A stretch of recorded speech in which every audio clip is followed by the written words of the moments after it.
Aláròyé máa wí o. Ìjọba àpapọ̀ kéde ọjọ́ ajé Monday bí ọjọ́ ìsinmi lẹ́nu iṣẹ́.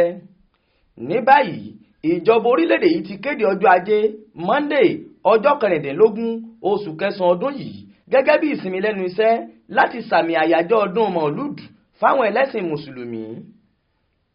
Ọlúdé tí wọ́n kéde yìí ló wà fún sísàmì ọjọ́ ìbí Ànábì Muhammad táwọn ẹlẹ́sìn Mùsùlùmí nígbàgbọ́ nínú rẹ̀.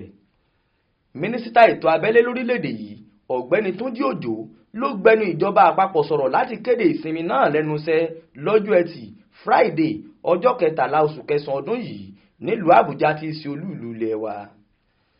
Àtẹ̀jáde kan tí akọ̀wé àgbà ẹ̀ka iléeṣẹ́ ìjọba Dókítà Àjàní fi síta nípa ìsinmi náà ló ti bá àwọn ẹlẹ́sìn Mùsùlùmí òdodo jákèjádò orílẹ̀-èdè Nàìjíríà àti lágbàáyé dúpẹ́ lọ́wọ́ Ọlọ́run bí ọjọ́ ìbí Ànábì ìtọ́dún yìí tún ṣe sojú ẹ̀mí wọn láyé.